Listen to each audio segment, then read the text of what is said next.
So, uh, we should start with the U.S. game because we said we'd start with the U.S. game. Who wants to go first?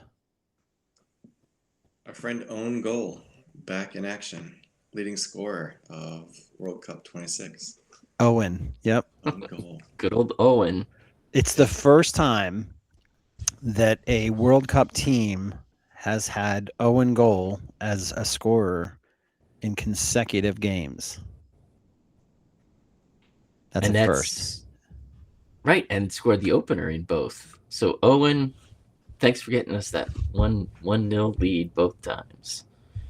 You know what? Right? Maybe the U.S. is going to win the World Cup because Arsenal got a lot of goals from Owen this year and won the title.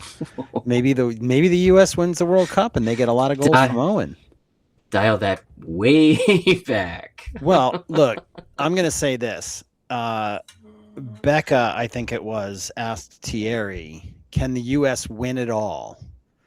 And what came out of my mouth was, fuck no. And very loudly, by the way. And Thierry went, yes. Well, what's he supposed to say? And I thought, you know what? That man is so much smarter than me because he's playing to the U.S. audience. He's going, yes, he's giving us hope. He's very smooth. He's a smooth player and he's a smooth announcer. Or presenter, I guess, is what they... Do we call him present? No, we don't call him presenters. He's not an announcer, though.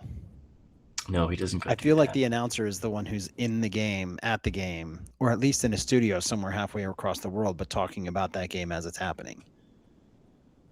Oh gosh, I hope they're actually physically at the games. Boy, that would be a shame if they aren't. I know they do that in the Champions League, but I also know they do that for the referees sometimes, which is weird.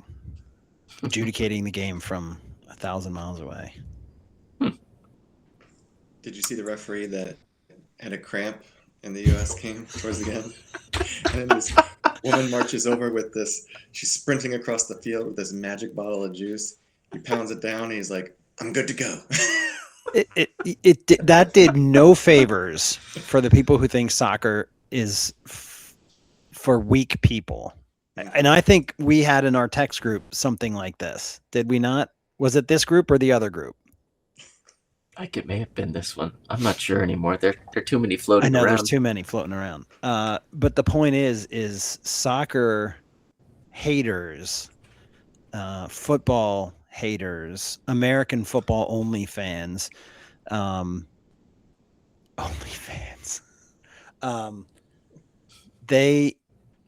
Matt's like, what's OnlyFans? What is going on?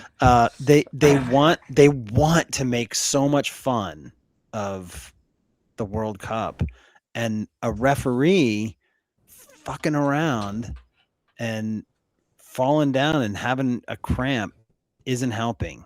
Even the referee rolls around. Kind of conversations I was next to. It's really hot. Come on. It's really hot. They need those hydration breaks.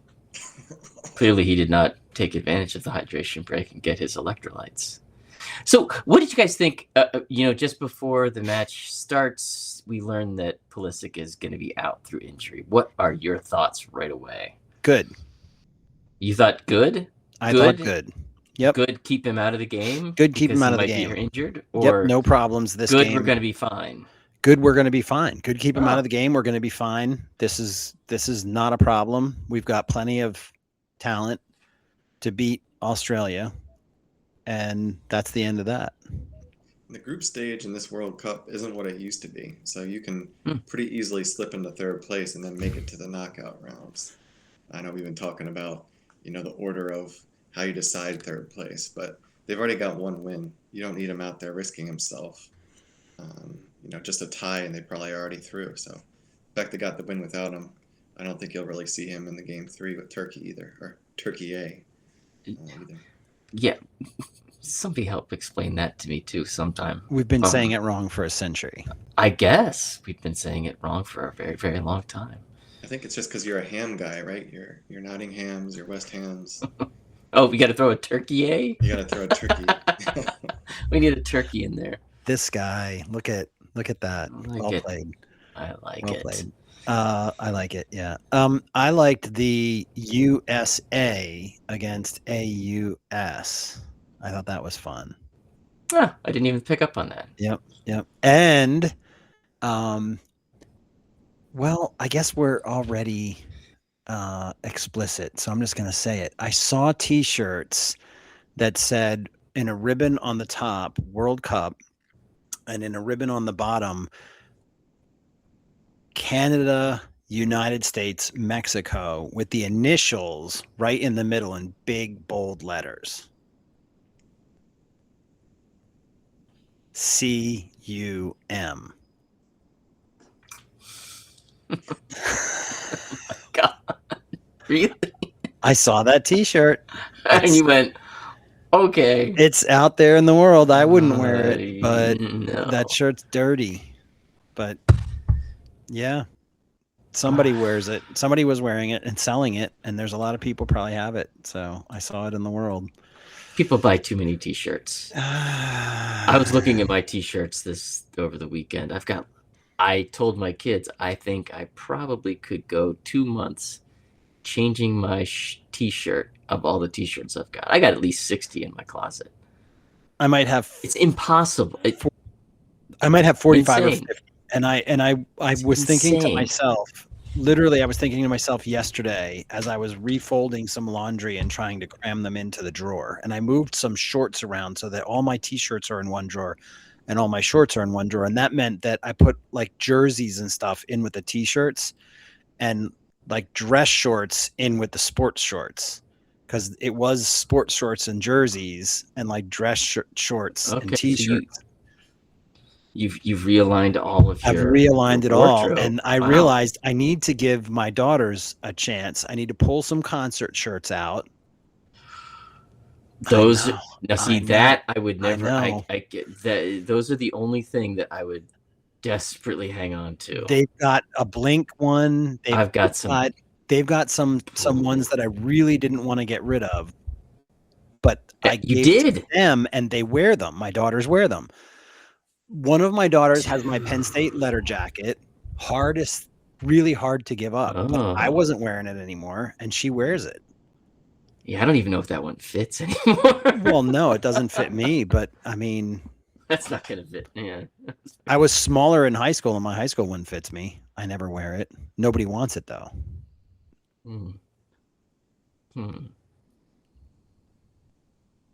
Yeah, so back to USA. Yes, sorry. Solid first half. Great game. Rein us in. The pressing picked right up where they left off in the first game. Lots of energy. They just dominated that first half, I thought.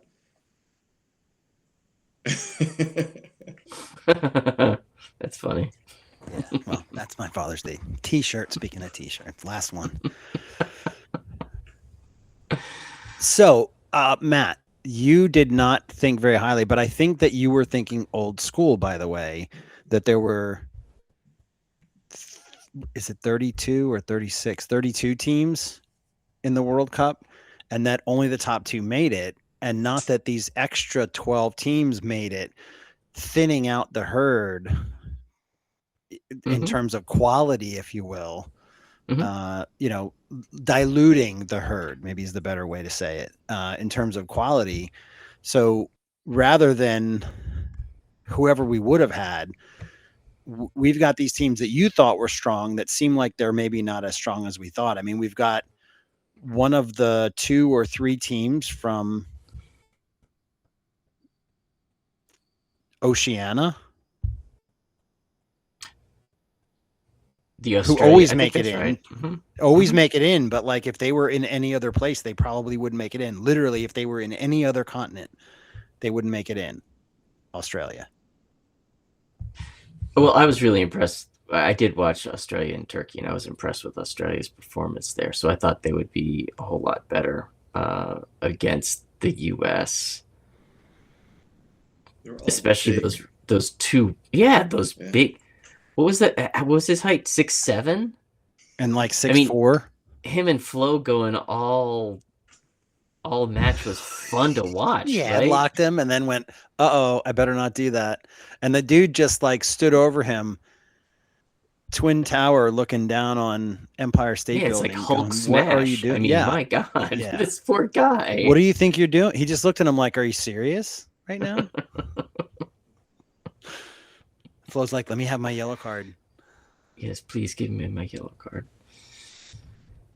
So that's the big one too. If you accumulate 2 yellow cards in the first 3 games, then you miss the round of 32, right? So like Flo, Richards, right. None of them play. They're not going to play in the 3rd game. None of those guys play. Well, and I guess that's probably a good thing because then you can get some of your depth to get the World Cup experience before they actually are need to be, I guess. However, as of right now, the U.S. will play Ecuador. So if we finish first and everybody finishes in the place they are now, it's saying a lot.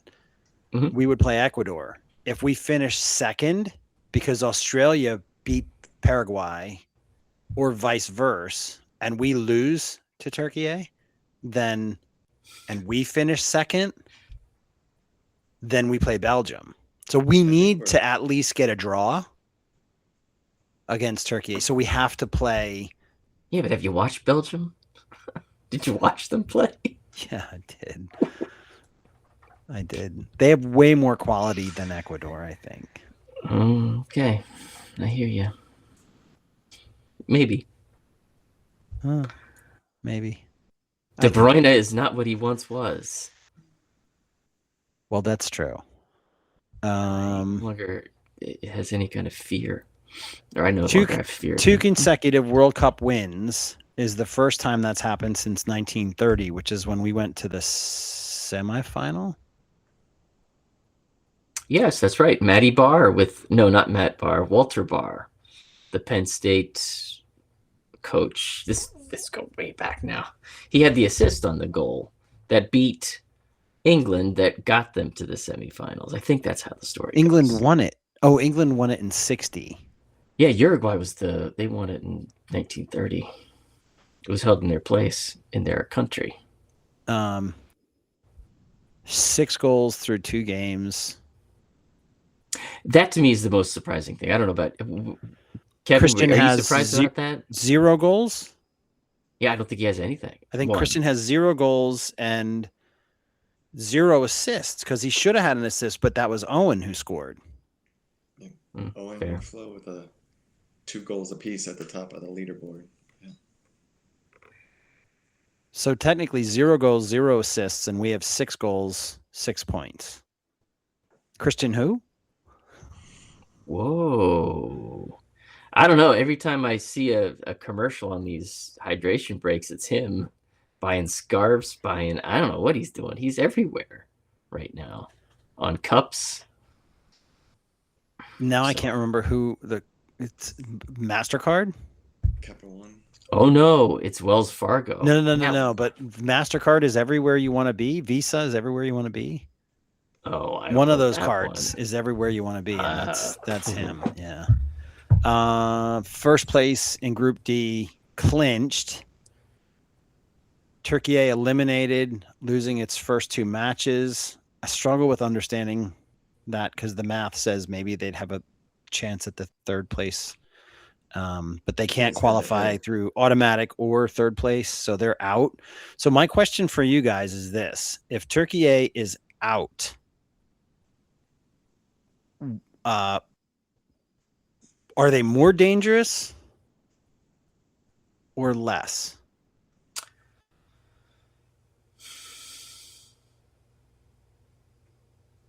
Depends on how sentimental their coach is, I suppose. Does the coach want to get? I mean, the 11 that he's put out there haven't gotten him anything. You throw a different 11 out there to get different results. Maybe they're a little bit less quality team. They haven't played together. I don't know. What's the risk of injury because they have no fucks to give? Well, there shouldn't be. I hope that's not the case.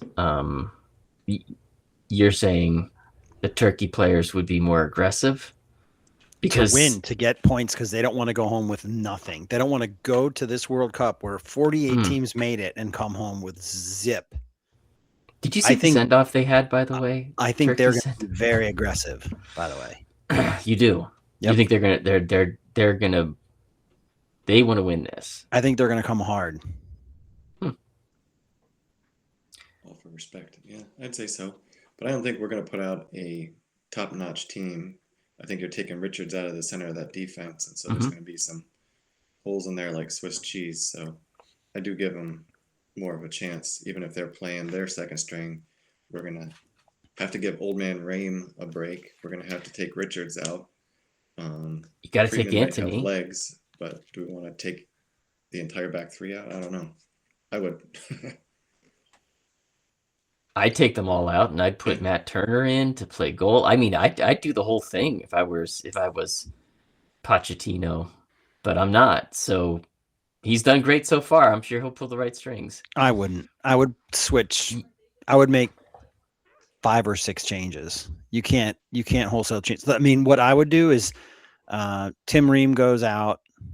Yeah, but Richards has a card. Robinson has a card. If they pick up another one in this match, then they are gone for the round of 32. Then Ream stays, but those two go. I mean, and then you go, well, he has to. He can't. He has to. He needs his, one of those 3 guys rest. has to stay. At least one has to stay. And then you look at Weston McKennie. He's not playing. There's no way. I hope not. Right, I'm with you. And then you look at Pulisic. Maybe he plays because he missed the last game, but I wouldn't play him. I would not play him. Maybe the last 30 minutes. Flo Balogun, I'm not playing Flo. Or at least he's on the bench. Some of these guys are going to be on the bench because if we're behind and they're played all those games at the same time in the group, both games. So if we look and Canada's up and we're behind, we need to be able to put anybody who can score a goal, which includes Pulisic if he's healthy, which includes McKennie, which includes any of these guys, have to be on the bench. Our best players have to be available to play for that reason. No, I think U.S. is locked in. They got the number 1 seed. Them and Germany have the number 1 seeds locked in already, right? Yeah, they've won the groups, but I think I guess if you win this match, the higher number 1. It's because goal differential group win. The higher you are as far as the group winner goes, and you play a lesser seed. This is where I don't understand how the first and third place teams get matched up in the round of 32. So in the group, this is what I was saying in the warm up. In the group, Australia beats Paraguay by 4 goals, and their goal differential goes to 4 plus 4, and we lose to Turkey 2-0. And our goal differential goes to 3. Both teams in the group in 3 games are on 6 points, and Australia has a better goal difference than we do. Even if we beat them, it goes by points, by goal differential. I don't understand how it looks. Am I shooting you? I couldn't see your eyes. I was like, what the? Is that intentional? It was. I thought I was shooting you in the head. I'm shooting somebody in the head. No, you're off the side for me. Oh, I'm on the side? Yeah, you're on one side. For me, I'm in the middle. Are you in the middle? Are you in the middle? I'm in the middle. Oh, we're always in the middle. Yeah, whoever you are, you. Okay. I'm gonna stop now. Yeah, see that the other one. Stop it. Okay. We have officially lost control. No, we lost control when Kevin pulled us back in and said, "Can we talk about the game again and stop talking about your kids?" I know, right? How did we get back to I just don't understand. I guess my point is I don't understand. I understand the order of tiebreakers. I think it's first thing is head to head. It's got to be. That's the only way that they can make that claim that the U.S. has won the group. That's the only way. Then I wouldn't play anybody. If that's true, that no matter what happens, I wouldn't play anybody. I follow your lead. I wouldn't play anybody. Yeah, I'd like to see some of our other guys get some game time because Aronson has not gotten any game time yet. I'd like to see him get some run. Who's that kid from Secaucus that is really good? Let's bring him on and. Oh, the Geo. No, I have no idea. No, I made it up. Okay. I'll go play. Give me a jersey. I'll last for all of about 10 minutes. I'll give Think you a good about this shift, now. though. The You've last got 10. people paying $2,000 to go see this game of Ooh. U.S. versus Turkey, which was supposed to be the key game of this group. And, it's going to be played at nighttime, Thursday night in L.A. People are paying $2,000 and north for these tickets. And you're going to see some scrubs go out there. Maybe Turkey plays, maybe Turkey doesn't play. That's got to be the biggest waste of money in this entire World Cup. Nobody who paid that money Is getting their money's worth. thought that we were going to do what we've done. That this team was going to do what they did. Well, I don't know that that's the case, Eric. I think it's because Turkey A didn't do what they were supposed to do. Because before this whole thing started, it was everybody pointed to that match as being the one for the group, right? I thought they both have 6 points at this point, and then Yeah, they were playing for first on Thursday night. Right. So that's what drove the narrative for people to buy those tickets. So And yeah, So let's talk about those things, because I think there are 3 or 4 things, more or less, that for me at least stood out. And that wasn't the top one, but we're talking about it. So this dynamic ticket pricing is fairly controversial. Absolutely. You guys, we're in the Northeast corridor, so we're looking at Philly games or New Jersey, New York games for us. You can't get even like the worst of the games. You're still looking at $800 for a nosebleed seat. So if you're trying to do a the good one. Northeast was what? Philly, New York, Boston, Toronto? Yeah. Yeah. I did look at tickets because I think there's a round of 16 game that's going to be hosted in Philadelphia. Yeah. And yeah, you're right. They were still north of $1,000 A month salary. Yeah, and they were like wherever they were in the stadium Without even knowing who is there. Mhm. Yeah, tickets that's are- right. Yeah, Those you're right. tickets are going to go up Right. when you get round to 16 and you just start knowing who those teams are. Yeah. Yeah. But I thought that would be fun. But yeah, so I just on a lark looked up the ticket prices, and fans can't afford it. I can't. Real people can't afford it. Yeah. Yeah, I mean, there's no way I could. so I didn't know until we saw that nice graphic. I forget if someone sent it to me or I sent it to you or you sent it to me. Remember the drawings, the guy that did the sketches, and he was talking about where the games were and how the teams would. Oh, that was qualify. really cool. Yeah, it was Yeah. very cool. I'll Those have to put the link infographic- for that. Remind me to put the link for that, because there's a Yeah. second or third now that have come out to talk about the number of players from the home countries and how. Oh, to Kevin's, Yes, there's only to 8 the Morocco. teams.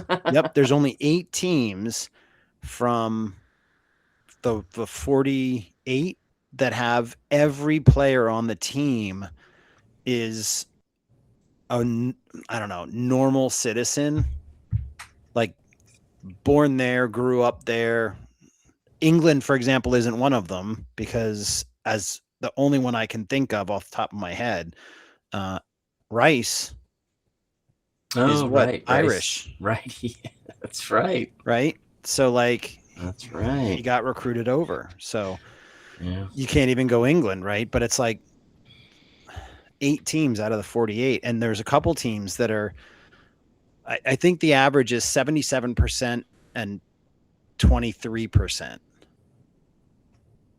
23% recruited. On average from outside. Yeah. But there's teams that are like, one of them is Curacao, 23 of the 24 of the 25 are not from there. Only one person playing is from actually born, raised on the island.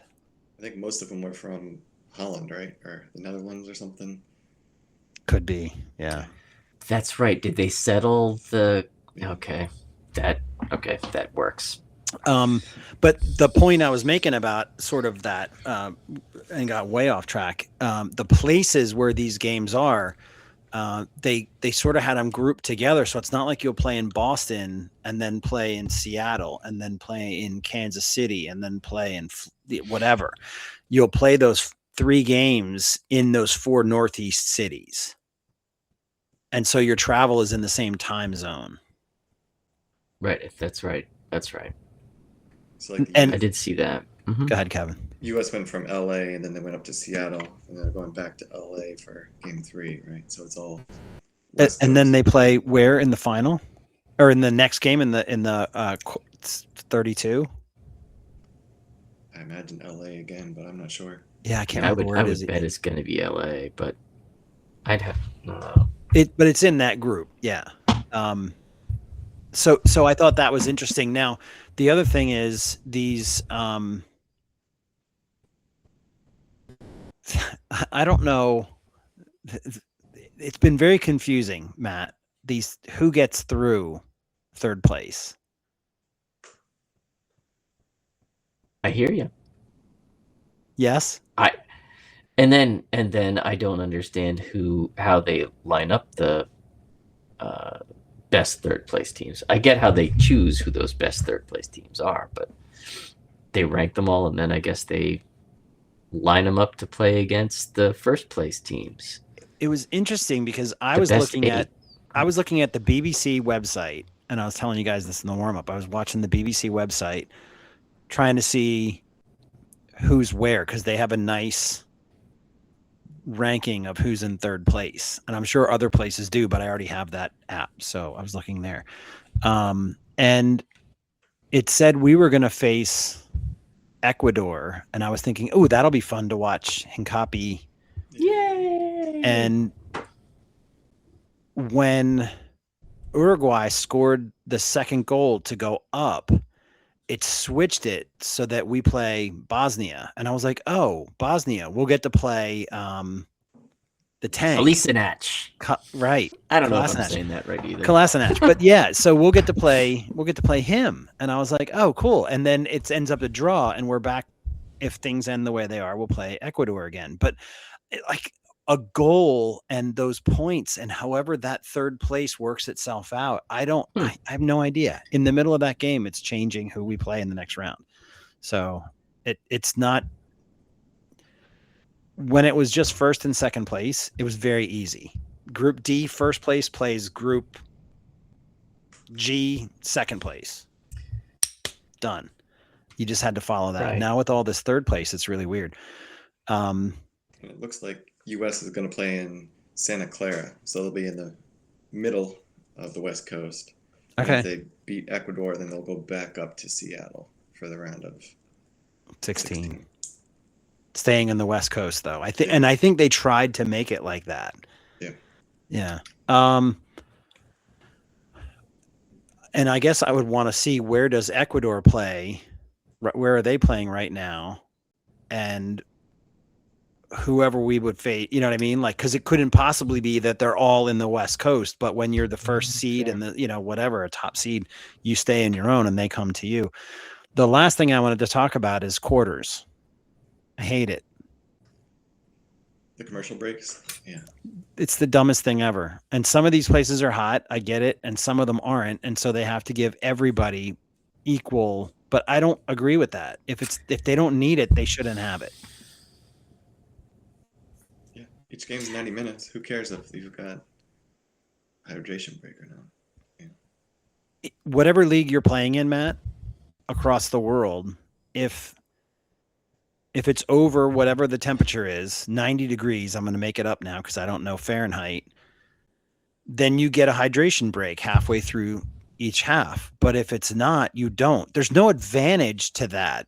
You know, if you're in England, and because we follow Arsenal, if you're in England and you're playing against English teams, and further south and London, it's hot, and further north on a rainy night in Stoke, it's not. You don't need the break on a rainy night in Stoke. No, you don't need the hot chocolate break. You don't need a on a break. rainy night in Stoke. You don't need a break No, at you all. don't. And so the thing is like, it's not an advantage when you're not playing. Some of these games are indoors. They have a roof overhead. Sure. It's air conditioned. Well, it's somewhat conditioned. it's still not, bright sunshine. I just don't like it. And the thing that I don't like is Americans that I'm in rooms with are saying they're giving these breaks because it makes it easier for Americans to watch and understand. And I'm like, that's not it. You haven't paid attention. And during COVID, when they did these breaks, and during COVID, they added 2 extra substitutions, and during COVID, and now they've just carried some of these things through, and it's annoying. But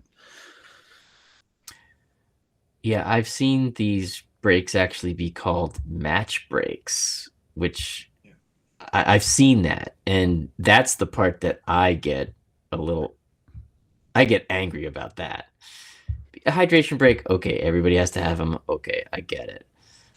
But when you start calling it match break, now you've officially gone to quarters, and you're allowing the coach to strategize with the team, especially after potentially something happened in that first 20, 25 minutes that you can correct. You're going to make a sub. You're going to correct it right there, right then. And I don't particularly care for that. But, that's how this game is going. And if the game is 90 minutes, the ball's in play for maybe 60 at most.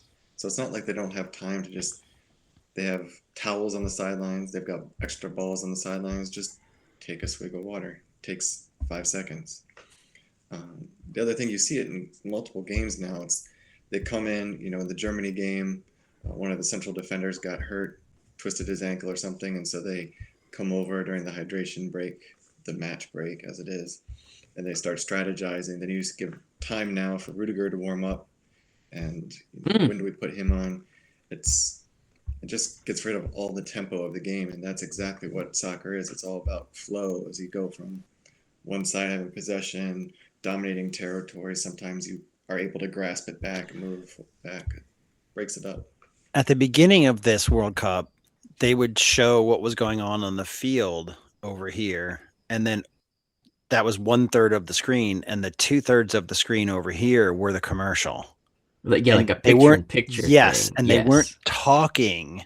The presenters weren't talking, but you could see what was happening on the field. As this tournament has gone on, they're just throwing up the commercial. Oh yeah, it's commercials on the screen, and it's just. Yeah. I mean, the commercials have been there the whole time, but they just went. Excuse me. They just went straight to forget it. We're just going to shut the screen down and put the commercial full screen. I paid for a full screen, so whoever the advertisers are, I'm sure, are driving all of this, and it's annoying. Anyway, I agree. It is annoying. Unfortunately, it's here to stay for this one. I don't know if it's here to stay for other things. So I hope we won't be focused, I think, Matt, on a American crowd as much for a long time in the World Cup. So hopefully it goes away. So think about some of the other things that have been new for this World Cup that they're trying to emphasize. There's if the ball's out of play too much, we're going to give a card, or we're going to switch it from one team's throwing to the other team's throwing. Yet they're breaking up the game for 3 minutes with these match breaks. It's ridiculous. And I guess the other one you saw was what's his name? Miguel Almiron, yeah. Yeah, he covered his mouth when he was talking, and he got a straight red card. That was a new introduction this World Cup. Which is a great segue to red cards, right? The last World Cup, 4 red cards. You're not allowed to... No, that's a red card. Really? Yeah. The last World Cup, 2022, had 4 red cards total. 2018 had 4 red cards total.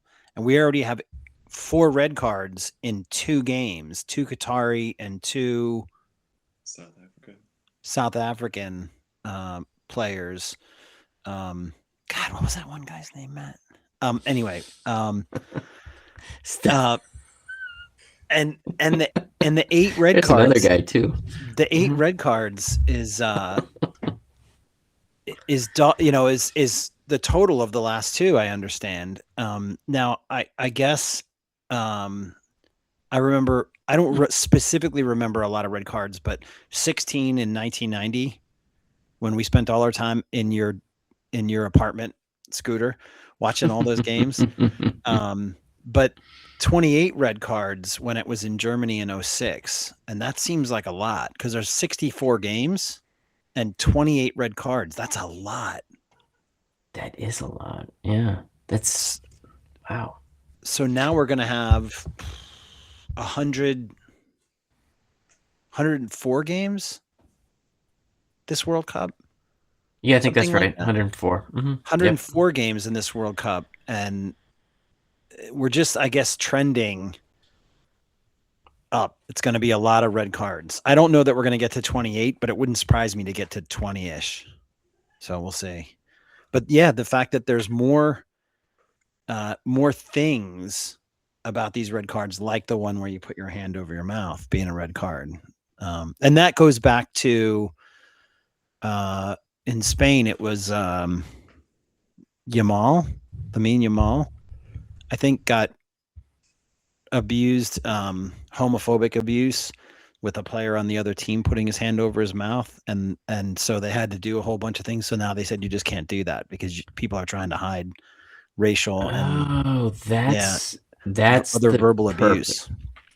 Because I've always thought people covering up their mouth so that they're talking strategy, and that's what I've seen, like in other sports, like baseball, for example. I was going to say the pitch manager it comes here. over, the second Right. baseman comes over. They're covering their mouths because they don't want lip readers like the Houston Astros probably would have done. Or Southampton. As an example. Right. Southampton.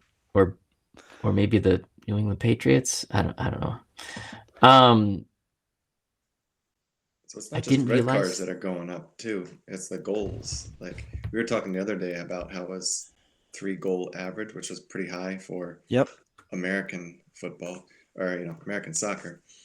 But we've had a couple 4-0 games, a 5-1 game since then. Sweden was 5-1 and then 1-5. Germany was 7-1.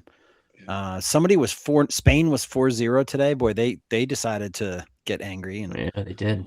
Yeah. But it's roughly 3.2 rounding up, 3.2 goals per game, which is the seventh most all time. The most was 1954, which is more than almost 5.5 goals per game. But this is the most since then, or most since 1958, I think is the number. So 60 something years, 68 years, most in 68 years, goals per game. And I do think it's going to go down because I think defenses will get tighter. Oh, as we get into the round of 30, all the knockout stuff. Yeah, the knockouts. These third games, I wonder how many of them are really going to matter. There's a lot of dead rubber, but there's a lot that aren't. There's a lot of games that are not. Probably more games that are not than that. And I think that's probably what FIFA would want, is to have more meaningful games here. But yeah, this one against Turkey is not going to be. I was thinking it might have been because of the minnows. You've got 7 for Germany over Curacao with 1, but then you've got Qatar, who had a 0-0 tie. You've got the game that just ended, where it was a 2-2 tie between Cape Verde. They had 2 goals. That was a pretty good feel story of the tournament, I'd say, one of the many. But maybe these smaller nations are actually holding their own, which is kind of impressive, actually. New Zealand is 1-0 up on Egypt. My sister's out in Seattle area, and I think you've got Egypt versus Iran happening in Seattle on Friday. And I think they're making this the pride game for the World Cup. The pride? Yeah, with Egypt and Iran. That was not smart. Yeah. Either that or it was intentional to say something about those countries and their human rights records. Exactly. To say she's not going to go to that game. Yeah, no, that's.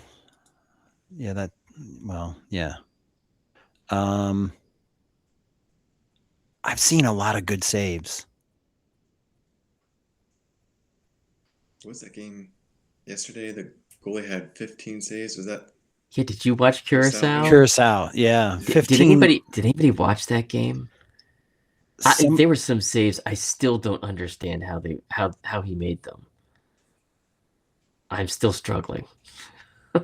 And the Cape Verde goalie kept Spain out, and then today he gave up 2, but he made a lot of saves today too. Yeah, I mean the goals that I saw, well, the goals that Uruguay scored, I thought they were pretty good, high quality goals. I don't think the goalie was much to do about that. I don't know did you guys see Mexico's goalie and the double save that he had against South Korea in extra time to keep that as a shutout? It was a pretty amazing double save. I'm still not quite sure how they did. These goalies are getting a whole lot better, folks. I guess that's part of it too. Their training is getting a lot more specialized, and they're just better. And you have that. I like the feel good story of the who was that goalie from the other day? The 40-year-old Cape Verde goalie. I think he's up to 14 Vazinha million or something, followers yeah. now. Yeah, Mhm. that just made his career. He's going to get money and endorsements just from that. That's probably going to be more than his yearly salary, which with whatever team he's on. I don't know.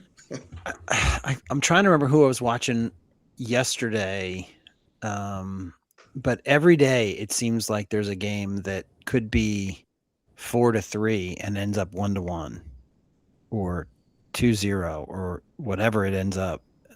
But generally not 4-3. I mean, even the 5-1. If you watched it, who played Sweden? Netherlands? No. Yeah, wasn't that the Netherlands and Sweden? No. Yep. Yeah. Netherlands and 5-1 Sweden. Netherlands and Sweden. Yeah. I mean, the 5 was right for Netherlands, but he made some good saves because it could have been 6 or 7. But the Netherlands goalie probably kept 3 or 4 goals out. That could have been, one more save on Sweden's side, and some of those goals go in. That could have been a 4-4 game. I feel like that could have been a 4-4 game. I mean, there were a lot of really good chances, and the goalies, even in a 5-1 game, both goalies were really good.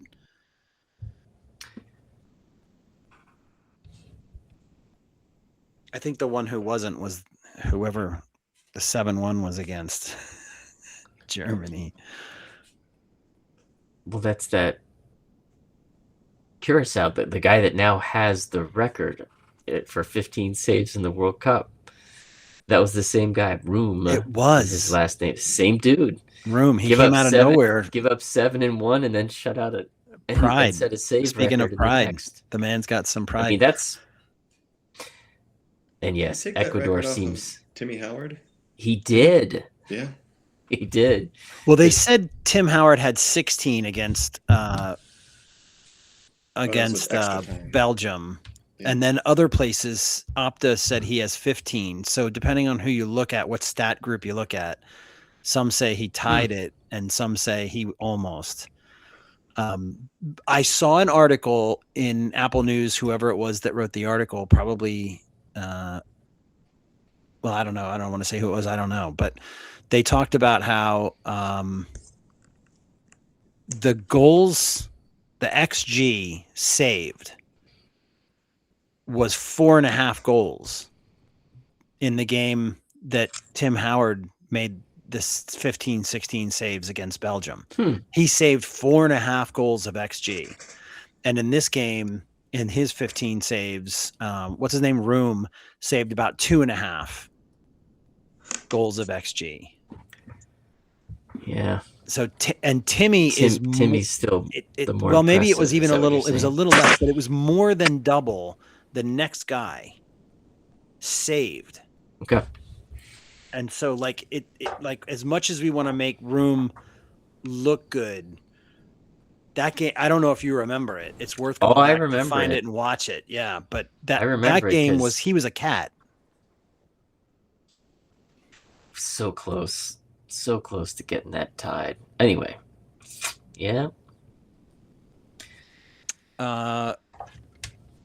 I had a feel-good story of the tournament that was more about Americans, but let's get to that next. What's your feel-good story of the tournament? So for me, it's Iran, Curacao, and Cabo Verde. Yeah. Those are the three countries that I think look, if you'd have told me after 2 matches these 3 countries would still be alive for the round of 32, I would have said you're crazy. And all 3 are still able to qualify because of the third place rule, granted. But still, they're still able to qualify. I mean, if Iran wins their 3rd game, they could win their group. Look, Iran's got 2 draws in this ridiculous travel schedule that they have to be on. I don't know how they're recovering. They're at war with the country that they're playing this tournament in, by the way. Like, how crazy. You have to go to the country that your country's at war with, and they're still in it. I don't know how you set that. What was that movie that had Rocky in it back in the day where they were the British soldiers and they had to break out of the Nazi camp? Pele was in that one too. Yes. What was he that did the thing where I get the ball here and I go here and here and here and here and I score. Yes. That was the fun. That was great. I forget what the movie was, but I feel like this is like a version of that. Like these guys are in this Victory is the name of the movie. These guys are in this tournament and they have to be there and then they have to go away and they're such underdogs and here they are doing it. I'm really impressed with those athletes on that team, able to carve out 2 draws. And they still have 1 more to go, and they could qualify for the round of 32, which would be really, really neat. Curacao gets their first ever goal in a World Cup. That's pretty neat. And they had the 0-0 draw, like we just talked about, with the goalie making all those saves. They still have a game against Ivory Coast, so there's not a whole lot of hope, right, for Curacao to make it. I mean, but crazy things happen. They drew Spain. And then Cabo Verde. Cabo Verde drew Spain. One of them. This is probably right. This is probably the country that has the best shot at qualifying for the next round because they have a remaining match against Saudi Arabia and they already have 2 draws. I mean, and they've now scored a goal. I mean, they've got a lot of positive vibes headed their way. So I'm really. By the way? The first one? Yeah. Wow. 35 yards? Wormburner? Is that the one I'm thinking of? Yep. Yeah, and the Uruguay wall. Oh, that was like should we call it a wall? No. Did he kick right between the 2 players? Yes, it was wild. I mean, I guess you don't think a guy can score from 35 unless he's, Declan Rice on a incredible curler, and I'm sure the goal. I mean, what did Coach always say about goalies? I don't know. Make them go down. They're not as good. That's true. Right. Don't Don't put it where they can get it. Put it down low. Make them dive. Make them dive. And he kept it low. And I mean, if you can put that on target and hard and keep it low, you talk about that all the time on penalty kicks. Mm-hmm. That's true. Low, hard, and to the corner. And guess what that man did? That was an amazing shot. And yeah, the wall was at fault for sure. Can he teach Eze how to kick a penalty? You want me to? I can. Give me some cash. I'll go over there. I'll do it. You know what? You'd probably do it for free. Yeah. I'd do it for free. Yeah, you would. I thought, well, Kevin, did you have a feel-good story of the tournament that's different? It's got to be Cape Verde.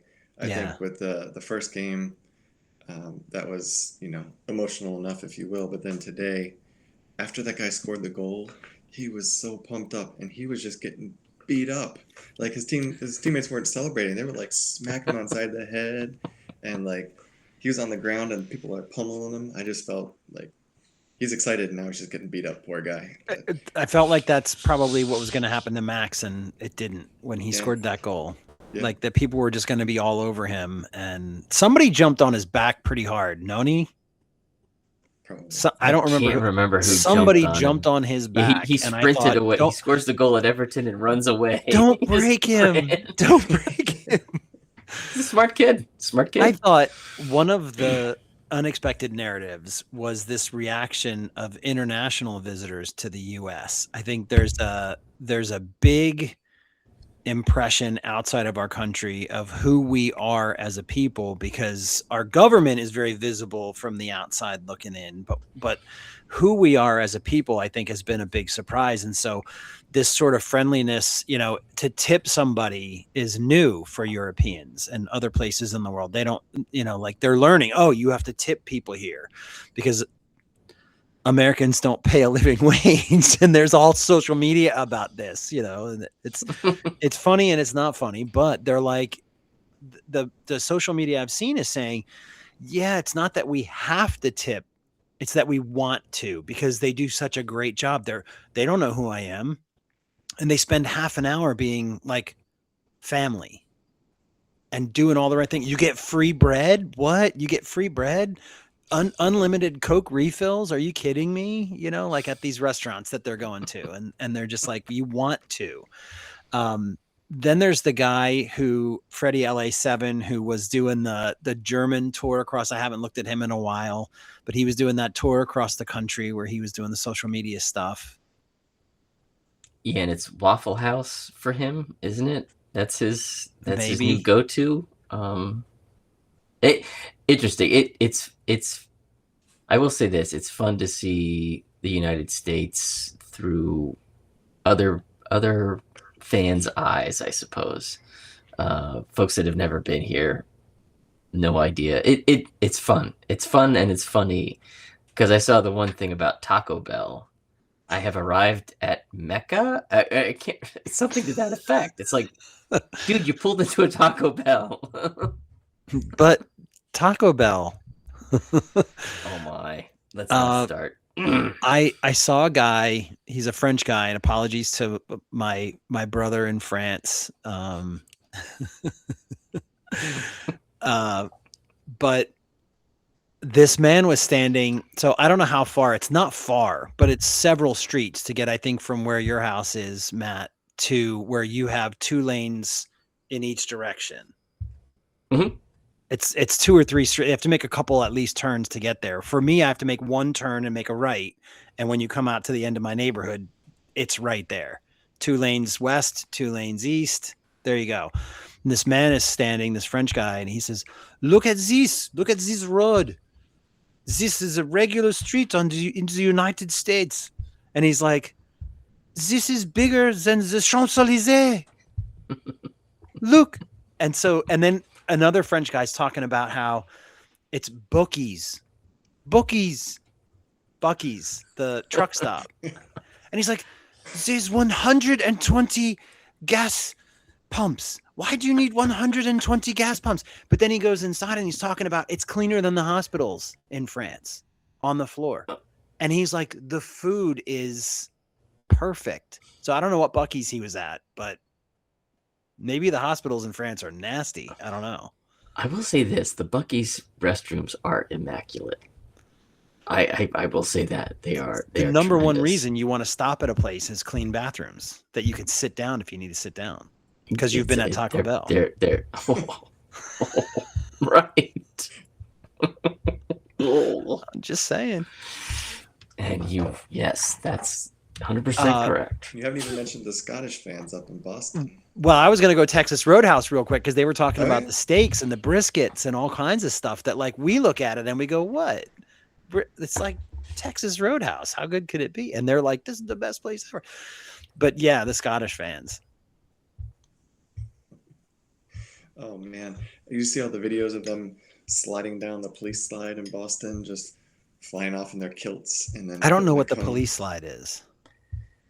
Oh, I haven't seen this one. It's like one of those aluminum slides. It's really fast, and you kind of go through this enclosed area, and at the bottom, you kind of like at a kids park. Oh yeah. Okay, kids playground. Yeah. Okay, yeah. I haven't seen that one yet. If you were to look on Google Maps and you just like type in police slide Boston, it'll pop up. Okay. And so these Scottish fans are all in their kilts flying down this slide, and then putting the orange street cones on all the heads of the statues, just like cheering and having a great time and flashing the world. It was It's hilarious. They're probably drunk 24/7. It's great. And maybe the police Spe- are going to let him go. Now, I heard that they ran out of beer in Boston. Is this accurate? Because of the Scottish fans. That's at least that was how the story was trending. They had run out of beer That doesn't sound right for Boston at all. in But Boston. I mean, they have Irish people there too, by the way. So okay, they had Bud Light. Okay, they had Bud Light, but I'm not sure that I don't know that counts as beer. And yeah, I'm not sure. It's like alcoholic soda. Soda. No offense. Sorry, not sorry. U.S., Mexico, Germany, all through. I didn't look to see if anybody else was through, but I don't think anybody else is through. I think there's all questions after that. Is that right? Keep talking. U.S. and Germany are the only two teams that are perfect after 2 rounds. So far, I think there's still one team. There's still teams playing, and I haven't looked today. And then there's, I guess 4 games tomorrow. Yeah, there's four. There's four more day. groups that have to go. They have to play their second set of games. 2 more groups, right? 2 more groups, actually. Really? Group J with Argentina. Yeah, Argentina. Group K with Colombia leading it. Group L with England leading it. Oh no, I'm sorry. That would be 3. I can't count. 2, 3. 1, no, 2. There's 4. Norway. No, so and then France, Group Argentina, I, which is Norway. Portugal, and England groups. Yeah, but Portugal. Yeah, you're right. 4 groups. But as we've seen, this thing keeps going up and down. I mean, Netherlands drew, and then they looked that good against Sweden. I mean, I would never rule out Portugal. They've got the dark arts on their side. BBC's ahead of us. I don't know where New Zealand and Egypt are playing, but 34 minutes it says, and New Zealand is still up. All right, go New Zealand. Oh my gosh, would that mean New Zealand would be in command of the group? It would. Oh, that's wild. That Group G. All right, and Belgium would be at the bottom of that thing. Well, Egypt would be at the bottom. But yeah. Egypt would be at the bottom. Yeah. That's crazy, though. Belgium to qualify 3rd. Yeah, that's the 3rd place team you don't want, right? Ugh. Well, Sweden. And that's what I was saying. Like place. in the in other circumstances, we could be playing them. Yeah, like I said, I don't know how those circumstances line up. Well, we have to wait till after the 3rd game. I mean, does it then make sense? Going way back to our beginning conversation, do we really want to play? We want to win the game, yes. That's what I'm saying. That's what I said. Play to win, but we can't finish outside of 1st place. But you don't want your good players getting kicked out of the round of 32, so you can't play them either.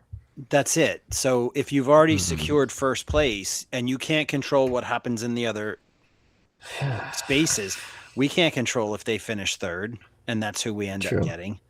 We have to do is control what we can control, and if we've locked down 1st place, then we put all our subs in, all our 2nd-tier guys, all our finishers have to be our starters. Let's put it that way. Yeah, you're gonna make about 5 or 6 changes. Yeah. Haiti was the first official nation to be eliminated, and Turkey and Tunisia quickly followed. Scotland are alive, but you think they're going to get anything from Brazil? Speaking of Scotland, 3 points. I see them going through as a number 3 seed, even if they lose. Sweden. You do? So if they lose like 4-0, you think? I mean, seeing Brazil. Yeah, I guess they got to keep that goal differential tight, but they'll play like a 5-4-1 or something like that. Try and keep it tight, and then pounce on the counter. I don't see them losing big, but they can still lose and go through. And I thought Scotland played a really good game against Morocco and had a couple of penalty shouts that really should have had a closer look. There's a Um, lot of fouls that aren't getting called. Any they today, Kevin? One big one, I'd say, it was a foul called when Tross had the ball. It was kind of a 50-50. He won it, turned his back, and got raked. His just complete left calf socks torn. He's got just marks down his leg. Not even a yellow card. I feel like that is a dangerous play. That is a red card, but not even a yellow. Yeah. They did call a foul, so there's something there. so there's at least that. There's that. Ooh, at least I've they liked- got that right. I've liked the semi-automated offsides. Oh, I love that. I don't I know. think I it's- love that. What do you call it? Tron. It's the Tron. Tron thing. It's Tron great. line. I love it. You can see where their arms are It does cut take a off while to and- get the image, the computerized Tron image, but they're pretty quick onside or offside. And that helped the U.S. with their second goal yesterday. They called that originally Hmm. offside, and then they realized after the fact, oh no, the guy on the far side was keeping him on, and it was less than 30 seconds later, and the goal counted, and everybody could celebrate again.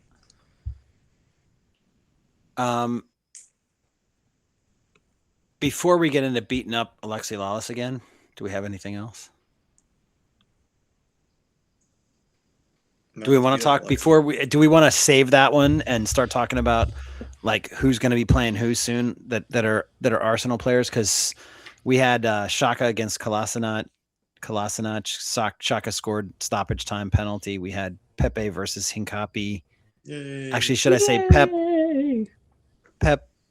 Yay against Hincapi. Yay. Pep. Balogun played Matt Ryan, but Matt Ryan didn't play. Havertz against Pepe, but Pepe I think didn't play against Germany. We've got Tierney against Brazil, so Gabriel and Martinelli will be fun. Hincapi Yay! against Germany, so Havertz. Japan, we saw Tomiyasu last week, so he could be playing against in Texas against Gyökeres.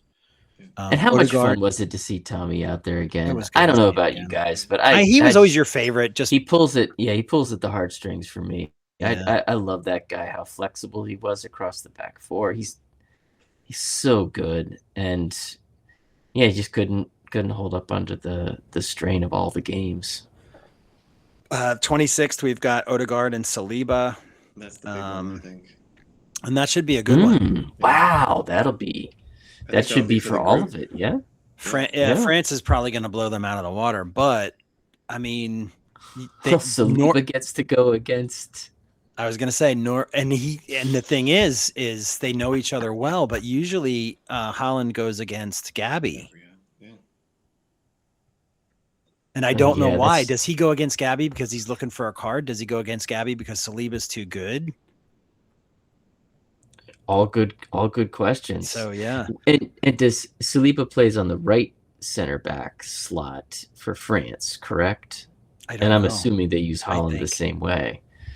I don't know. Holland's going to that'll find be- the space, and I always think he's going to go after the weaker center back, which is always weird to me that he goes after Gabby. But I think when he goes after Gabby, he's looking for a card that he's not going to get against Saliba.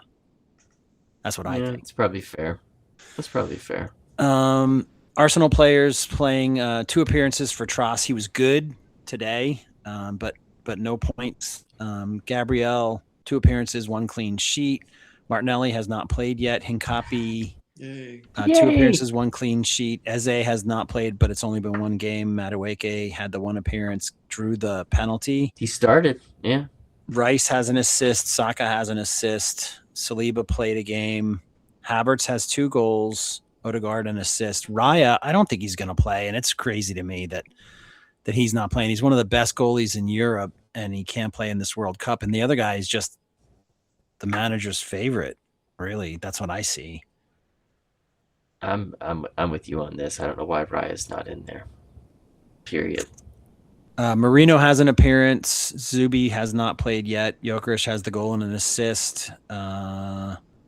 So current players have 3 goals and 4 assists total, which is not saying a lot. Former Yeah, I players, thought there'd be more. former players 3 goals. So we've got Emmy has a clean sheet. Matt Ryan hasn't played. He was only with us for a minute. Kolasinac, He was yet to play for Arsenal. So that's consistent. Kolasinac 2 appearances, but had some special play. What was? I didn't see it. That was the goal line clearance in the first round, first game. Against Canada. It's an amazing. You gotta go look it up. I'm not gonna be able to describe it well. He does a very, very good job. How's that? And I was like, oh right, we had him at one point in time. He was the guy he was the exact opposite of Tierney, the bomber on the whichever side it was. Yeah, he was on the left side and cross it in. That was it. That's God, what he did. He's huge. He's a massive human being. He's You're a big guy. He's not somebody I'd mess with. Tomiyasu got a start. Tierney got Pepe a start and a substitute appearance. Tierney got a couple of looks, one clean sheet. Xhaka got the goal, penalty kick. I like him. You like Xhaka? I do. He's just enough of a smart aleck, and kind of like shithousery, but still good for his age. Oh, you're putting a qualifier in there now for his age. Balogun's got the 2 goals. So with the 2 goals from him and the goal from Xhaka, former Arsenal players have a clean sheet and 3 goals. Well, goalie has a clean sheet. I'm not counting other players. And 3 goals. So, yeah, it should be fun. Who's going to win this tournament? Who's most likely to win? I still have France. I picked them in my little friendly wager. So I have them going all the way. I still think that they're probably the strongest, especially after Spain's 0-0 tie in the first game. I think they kind of went down a notch in my book. The 4-0 helps, though. Up. Yeah, that does. Yeah. I don't know. Who is most likely to win? Is that what we're up against here? Yep. I think a lot of it depends on what Messi does in the second game. Could I handle Emi Martinez winning another World Cup? Oh my gosh. I guess that's the sacrifice we make to get the league this year, right? Here's the thing: England has made a lot of finals, and they just haven't got over the hump. I think that they've got so much talent, and if they didn't have the goalie they have, and had a better goalie, I think they'd really have a chance. Because I'm not a big fan of him. What's his name? Pickford. Yes, I'm not a big fan of Pickford. He's not great with his feet, and he seems like he makes mistakes more than he used to. But Matt, you're not going to like me saying it, but with Kane up front and people giving him service, they can score goals. They can. If they need a goal, they can get it. I'm not going to say he can't score. And the thing about Norway is kind of the same. If they can just get the ball, and Zlatan was talking about it today. Can Norway go far? Can Norway do it? And he said, Norway, he can get 2 touches and score 2 goals. I think Henri or somebody said it. Mm-hmm. And Zlatan said he can get 1 touch and score 2 goals. So Zlatan. I know, but it's funny. But I don't think Brazil, Germany. I just don't think Germany has it. Belgium, no. Sweden, no. But Norway, because of Haaland, I could see it, because they could you only need to score 1 more goal, and they always have him, and that means they could. I can talk my way into Germany, I think, based on what I saw yesterday. It was yesterday against Ivory Coast. Coming back, I was very impressed with how Germany looked in that second half. They're deep. And then some of the changes that were made. I don't know the center forward who scored those goals, but they were pretty impressive. He's up there. He's got 3. Yeah. And the top scorers all have 3, so he's in it for the Golden Boot. I never heard of him. And I do think because we follow the Premier League, you get all the England coverage. So you read those articles, and they talk about how, oh gosh, what's the manager's name? Julian Tuchel. Nagelsmann. How Tuchel, Oh, Thomas Tuchel. Yeah. how he is managing this team differently because of his substitutions of going for it, taking Rice off and bringing somebody on, taking.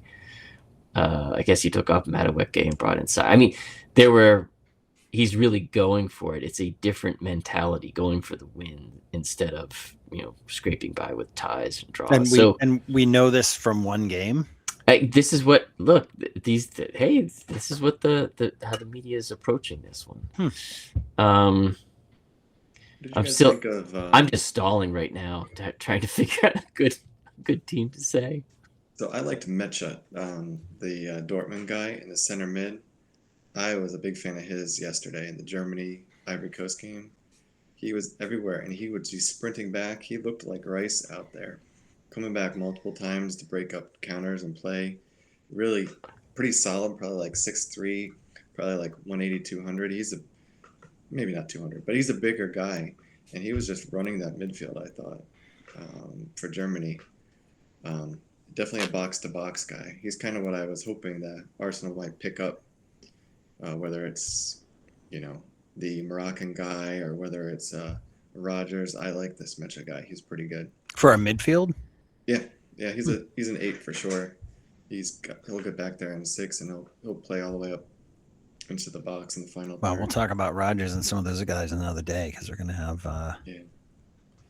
England. The thing that worries me is I always talk about the Diamond of Doom for Arsenal. You've got the goalie Raya, you've got the 2 central defenders and Gabriel and Saliba, and then you've got Rice in front of them. You're gonna have a hard time getting through that diamond right there. But if you look at England, look at their central defensive pairing, and then you look at their fullbacks. Their fullbacks are more, I would say, midfielders with O'Reilly and James. They're going to be bombing up. Unless you've got a solid defensive pairing back there, you're going to get taken advantage of. You saw it twice against Croatia. True. Konsa's not going to do that. Stones is old, maybe not as old as Ream, but they're going to get some goals scored against them. And if they can't convert at the other end, and you've got Nani doing Nani things and Gordon with his busted face on the left doing nothing, you're going to be pretty hard pressed unless Bellingham and Kane can fire in a hat trick. So, well, Bellingham, he hasn't always been even the starter, which is kind of weird. They said he was going to win multiple best player in the world. Help me out. Ballon d'Ors, yeah. Yeah, Ballon d'Or. Thank you. Ballon d'Or. But I can see him doing well, but I don't see that defense bringing him to the trophy podium. I think you got Saliba and pick your partner, whether it's Upamecano or whoever, but I see that French defense being a little bit more staunch back there. Yeah, and Argentina's 4 years older. Yeah. Yeah, but I have a hard day until you knock the crown off the king, right? I mean, there's always Portugal. So impressive. Portugal. If you get rid of Cristiano at Portugal. Top, I might go with him. Yeah. He's holding him back. He's definitely holding him back. Arsenal voices on TV. We got Thierry Henry on Fox, which it's just weird seeing all these players mix up. He's the CBS guy, and then you got Rebecca Lowe, who's the NBC, lady, and then all these different personalities from all these different, Fox, CBS, NBC, just kind of all coming together. It's weird. BBC, we don't see the coverage, but Gail Clichy, Giroud, and Martin Keown are BBC guys. And then across I've seen Vieira on the Fox coverage, but Ian Wright, Vieira, and Lee Dixon are on other nations coverage, England and elsewhere. So it's interesting. I like seeing these guys. I'm glad to not see Lee Dixon. So am I. But I wish I could see Giroud. I understand he's actually really good. I would like to hear Giroud because I've heard the same thing. Eric, I think that he's quite the good announcer. Maybe next time we'll get We'll get Giroud instead of BBC. Alexi Lalas. But we have no chance of trying to pick up that kind of feed, do we? We can't get that No, I don't think so. in this country. I spoke to Mick, the Tottenham fan that lives down the street, and I was asking him, who do you like? And I said, I'm going to name some folks that are on Fox's coverage, and you tell me. I said, Becca. He said, love it. I said, Thierry. He said he loved it. I said, Zlatan, 2 thumbs up. And then I was like, what about? And he said, Lawless. Fuck Lawless. And that's what I'm hearing, everybody. They just don't like Alexi Lalas. And so I want to keep beating that drum. And I think that Fox probably has him on because he's a mouthpiece and he's not saying things that are nice. He's saying things that are controversial. And that feels like that's right up their alley. Yeah, entirely possible. I don't know. I don't think he contributes much to that broadcast ever. I mean, the other day for the U.S. match, they kind of put him out at the stadium, right? They took him out of the studio and put him out at the stadium to be friendly amongst. It was Dempsey and, oh my gosh, why can't I remember her name? Yeah, Carly Lloyd. yes, It was the 3 of them. Those three were out there, and of those 3, I think that Dempsey does the best job. Yeah, he should be in the studio with Thierry Henry and Zlatan. I think that would really be. It would leave them weak outside Fox. the studio though, and they need to have that strength outside the studio. He's invested in the hair. He's got like that brand new hairline. Think of the money he spent. He's got to get back in the studio, get that face out there. He this is Lawless. No, this is Landon. Oh, Landon! Oh my gosh, Landon! Yeah, he's yeah. He did a Ben White. Yeah. Did he? But somebody asked Zlatan, where's Alexi? And he said, who? Oof. And then he kind of looked side-eyed to like Thierry and looked back at the camera and went, you're welcome. Like, you're welcome, America, or something like that. It was good. It was good. It was quite handy for those of us that don't appreciate the kind of comments that come out of Alexi Lalas. That whole crowd, I said, I think a couple episodes back, just needs to go away. The 94. Yes, the Love 94. Thank you for all that you did, but love you. Go away. Let's move on. Let's move on and move on quickly. Yep. All right, guys. Anything we missed? We didn't get a pick from either of you for who's going to win. Oh, the tournament? Yeah. I guess technically you didn't. I think we're still a little too early. I don't know. Just thinking French. So I'm gonna go with Argentina until the proves me wrong. I think I mean, if we're allowed to pick the same, I think I felt like France is probably the one that's the strongest. With the other ones, England and Argentina and Spain, Germany. I mean, they're all right there. I think they're all within not very far of each other, but I feel like France from front to back is the strongest team. Agreed. Yeah. And it might be that what's his name is the best player in the tournament, Mbappe. Okay. I don't know. We'll see. I'll go with France and I'll go with Elise so that we got something different. You go Mbappe, I'll go Elise. He's a good one.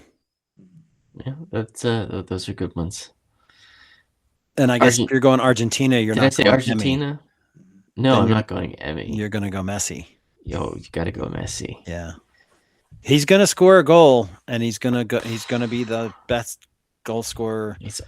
And his main opponent in the history of the game is not close. In the World Cup goals and isn't going to get any more. Oh, I hope you're right. I hope you're right. He'll get beaten eventually by Mbappe, whether it's Yeah. This World time or Cup next time. 25, Yeah, you're right. Yeah. Yeah, eventually Mbappe takes him over. And Mbappe already has a World Cup and probably should have had one last time too. But And then Lamine Yamal then takes over Mbappe, right? maybe you got to have a So- career, and he's still way at the beginning, but it's possible. Yeah. The thing is, you have to be born at the right time too. Like if you're born and you hit your peak so that you're 18 and you're in that, and you're a starter in a World Cup at 18. I mean, Pele was, I think, he was in the World Cup at 15, but didn't play a lot. If the World Cup was 2 years later and he was 17, he would have had a whole nother World Cup at the end to play in. Fair point. But he came in at 15 and he was just too young. That team was the strength that they were, and he couldn't get in the side. So like when you get in, like Lamine Yamal being 18 now, is he? Yep. And getting in the World Cup now means that 18, 22, 26, 30. 30, that's 4 World Cups. Do you know what I mean? So like it matters, and he probably will.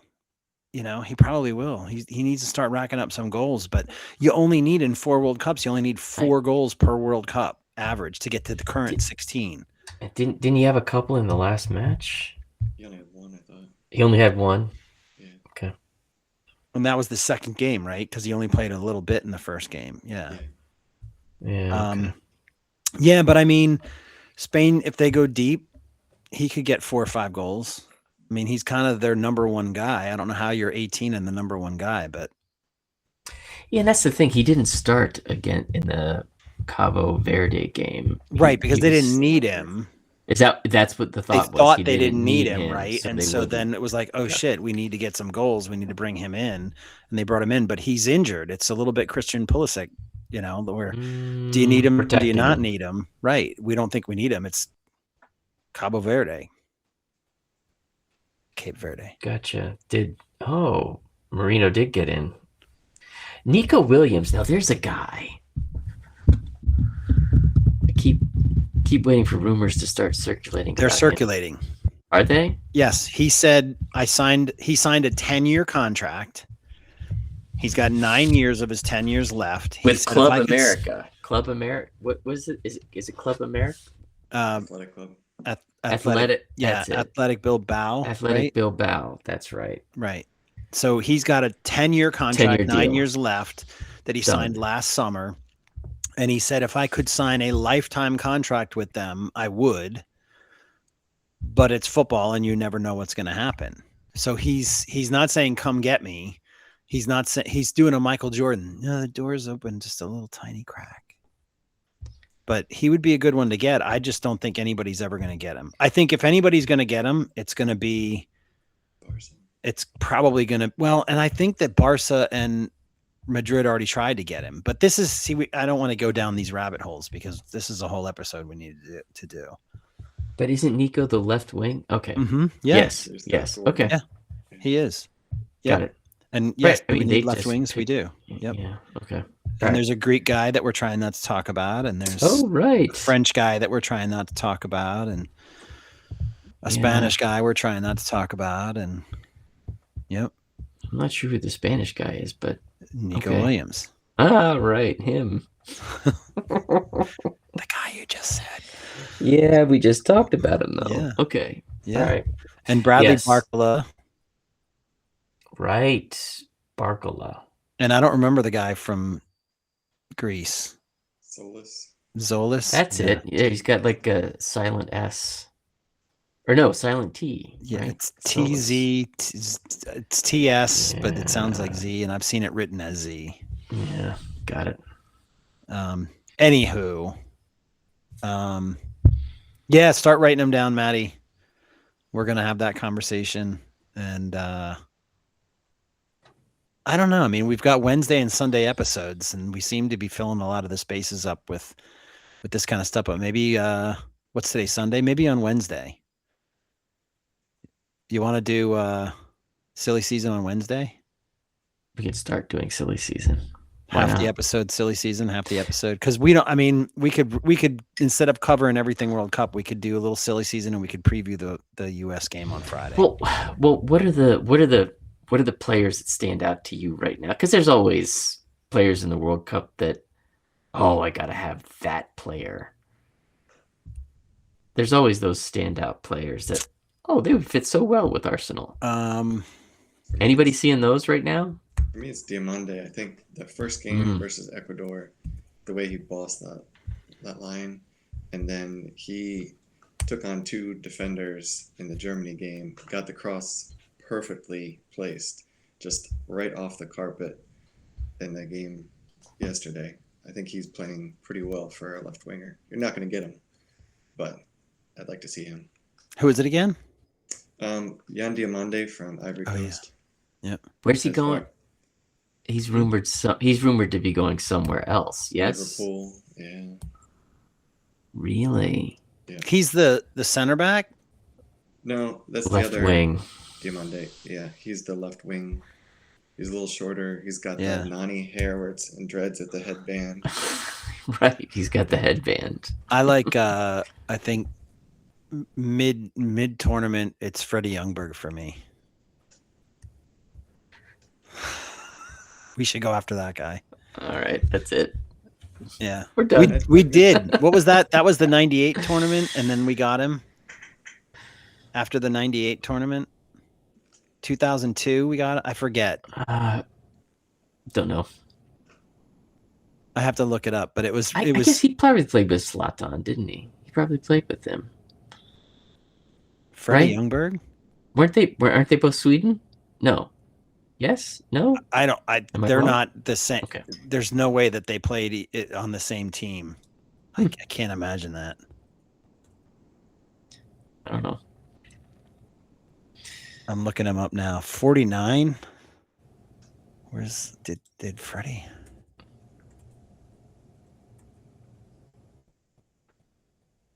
They could have overlapped. No? I'm about to let you know. Oh, okay. They played together on this national team for 7 years, from 2001 until 2008, when Freddie retired. Okay.